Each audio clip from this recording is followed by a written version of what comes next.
It's Friday then. It's Saturday, Sunday. What? It's Friday then. Saturday, Sunday. What? Yeah, it's okay.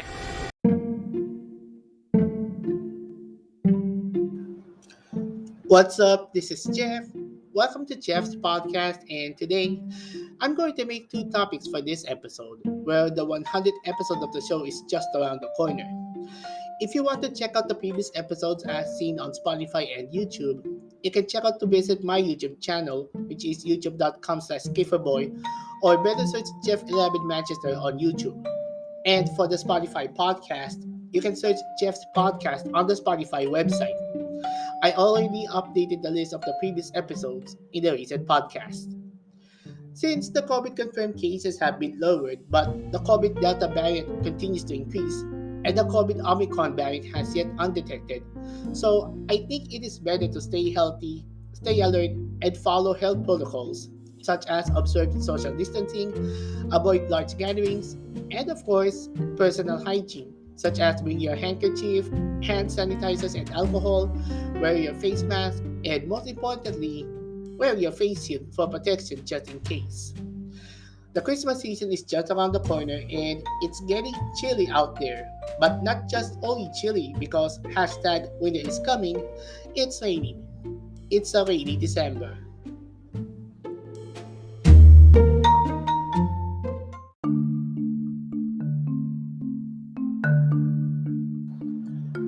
Today, we're talking about the boys of SB19, and the P-pop boy band group became the first P-pop artist to claim the top spot in the Billboard Weekly Hot Trending Songs for Basinga and beat K-pop boy band group BTS, including Butter and Permission to Dance, where the song jumped 7 spots from 8th to 1st.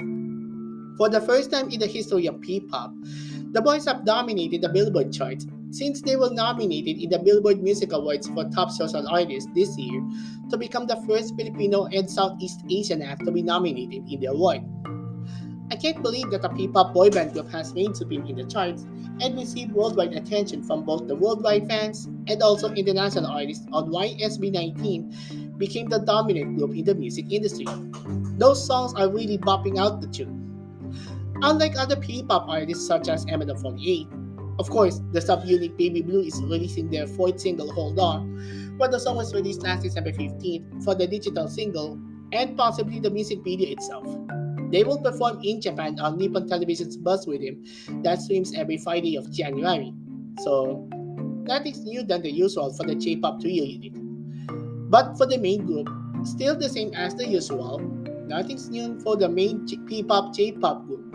Nothing has changed a bit, but they'll expect to release their 7th single of the main group before the year ends, or they'll release it by next year before they're going to chop in the chopping board, just like what happened to STO48 did, where the Vietnamese group has announced their disbandment last December 5th, and the live performance happening on December 22nd.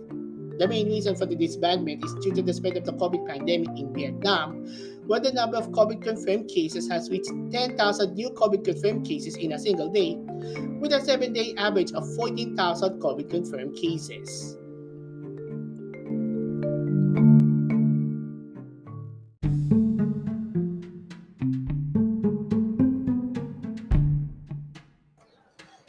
Back to SB19, and Basinga is one of the most bopping songs and surpassing the previous bopping songs such as Go Up and Alab. But the most is What, where it became the most bopping song for the group and they are dominating the YouTube music trending charts and other streaming music charts. They'll stack up against other artists including K-pop, and I wouldn't mind that this P-pop boy band group is definitely one of the biggest P-pop acts in the music industry.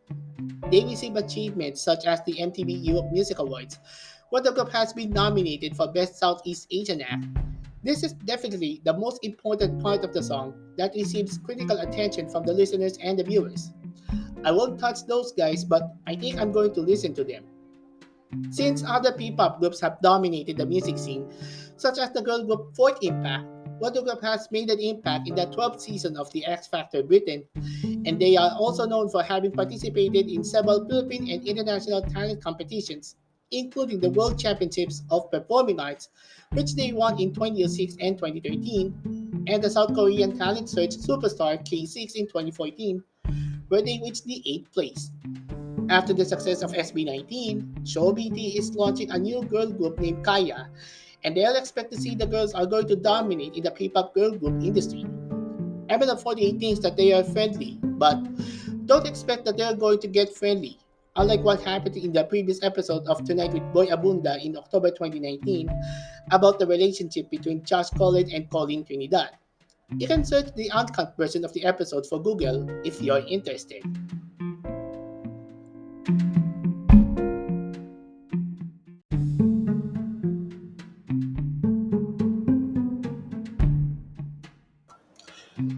2021 will be the year of SB19, and they receive worldwide attention as the only P-pop artist that can stack up against other international artists, mostly K-pop.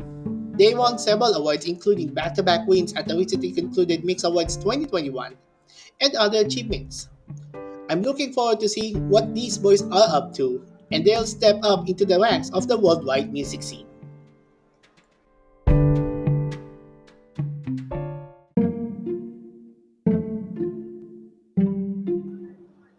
Our next topic for this episode, and MiHoYo's Genshin Impact is one of the biggest video game series that has ever to be played on both the console and the mobile app, and social media has trended for new updates. New characters are featured in the video game played by talented voice actors, and also, of course, fan arts and cosplay. I wouldn't mind if they will have a Genshin Con at the upcoming Cosplay Mini Matsuri event and other 2022 events. I'm in big trouble if the fans are cosplaying their favorite Genshin Impact characters, and the convention organizers are planning to hold a Genshin Con instead of a regular anime, comic, or game convention. They also have a tournament to see which favorite Genshin cosplayer is talented, and also player versus player battles, just like watching or playing Dot Hack or Ragnarok video games. There's also merchandise where fans can pick up their favorite Genshin characters, including accessories and also a standee. A standee? Is it really usual for the standee to bring this item home? That sounds crazy.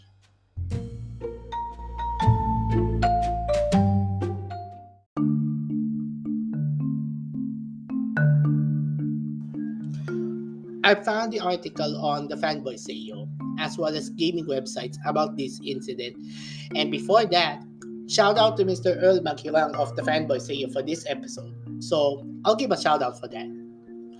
Back to the topic, and I found on the article on the website that one Genshin fan who ran away together with the Klee standee at the recently concluded Hoyo Festival, or Hoyo Fest, held last November 5th to December 14th, where three gaming mobile apps from MiHoYo are on display, including Honkai Impact, Tears of the Enemies, and Genshin Impact, where the event takes place at the Moon Rabbit Cafe and Restaurant located in San Juan, Manila. Hoyo Fest, or the Hoyo Festival, is the annual event from MiHoYo, where they feature three mobile apps that contain the theme based on the mobile app franchise. The first theme for the festival is Honkai Impact, held last November 5th to 16th, then Tears of the Enemies held last November 19th to 30th, and last is Genshin Impact, held last December 3rd to 14th. The event features limited edition food menus and items around the event. Lucky fans will receive a free event postcard, random coaster, and stickers for a certain minimum spend. MiHoYo is developing three mobile gaming apps and organizing for the event, where they held not only in the Philippines, but also in Southeast Asia along with Singapore and Malaysia. And cosplayers and fans are welcome to this prestigious event, but they need to follow strict health protocols first before entering.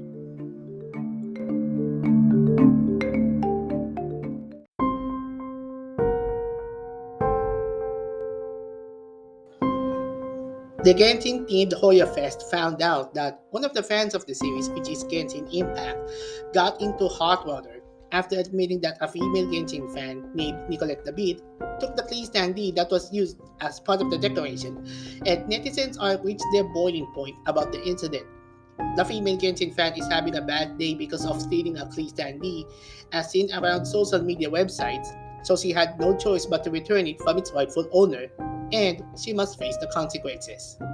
She should be barred from upcoming MiHoYo events, including the MiHoYo Fest, and she received an apology from the fans, the organizers, and the management about the incident, so it'll never happen again. Talk about stealing items for a fan. Unlike what happened when Odex will not screen upcoming Japanese animated films, after one fan posted the recording video in theaters and posted it on social network sites including YouTube. So the company is expecting to ban animated movies in selected countries due to movie recording. Instead of stealing an item, it is better to buy it instead. And I hope the female Genshin fan has learned her lesson. You can buy the Klee-dnapping at Lazada or Shopee, or how about BYOS? Build your own standee. The official Facebook page of Moonrabbit releases a statement about the Klee-dnapping incident. Wait, Klee-dnapping? And she is returned right from its original place. MiHoYo will implement tightly strict restrictions to avoid stealing items during the event. And if there's something that has a criminal activity around the event, including the Hoyo Fest, the company will decide either they will not return to host the event in the Philippines in the upcoming future events from MiHoYo.